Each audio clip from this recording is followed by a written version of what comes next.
Hey folks, April Reigne.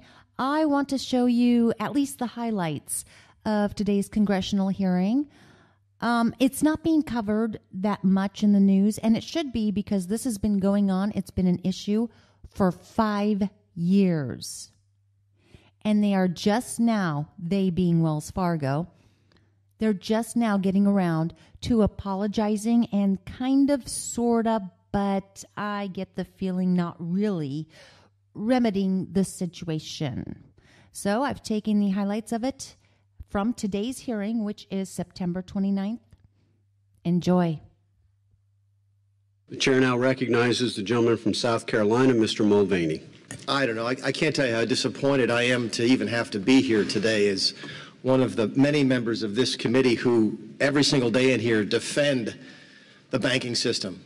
To sit here and have to watch you essentially validate everything that the other side has said about you and your business and your industry, I don't know, for the last 3 or 4 generations, is extraordinarily disappointing to me. The damage that you have done to the market, to your industry, far exceed the damage that you've done to your own business. But again, there's nothing I can do about that. I want to ask you, I think, just one question.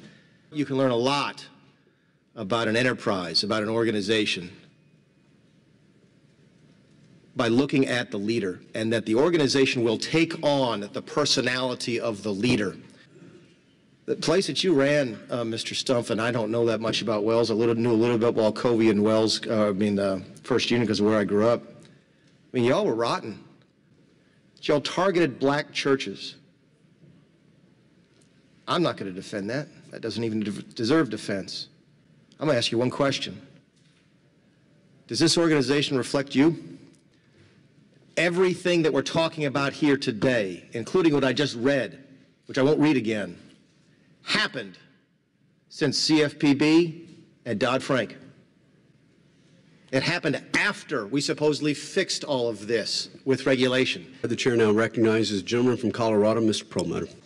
Mr. Stumpf, about 8 years ago you were before this committee, and I was so proud of you and proud of Wells Fargo and the fact that I thought guys operated as a bank and really looked after me, a customer. The culture is what I want to talk about, because that really is you, and it is your board of directors. Right. We came in with $800 billion to save the banking system when it was collapsing. Sales organization, retail sales, stores. I've never, ever in my life referred to my branch bank in Applewood, Colorado, as a store.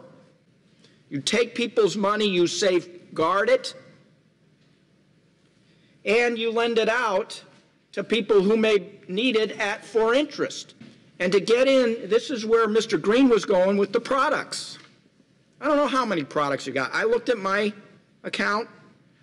I do like the online banking, by the way, because I can look at all my accounts. I turn out, as Mr. Royce says, I have 8 accounts, personal accounts with you. How I have 8, the grade 8, I don't know.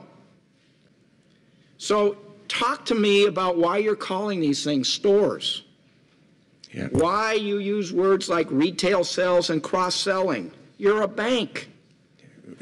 We are a bank, and the idea here is that we want to make sure our team members, when you come into a bank, or any one of our customers do, that we treat them with respect and that we provide products and services that help them. When they do more with us, we give them a better deal. They get more value, it helps them, and it helps us.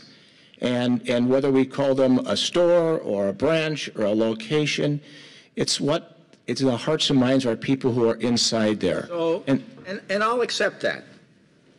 But I still think you're a bank. And we treat banks differently than we treat grocery stores, because you're the heart of the financial system. When you talk about these goals that are established, why are you even setting goals?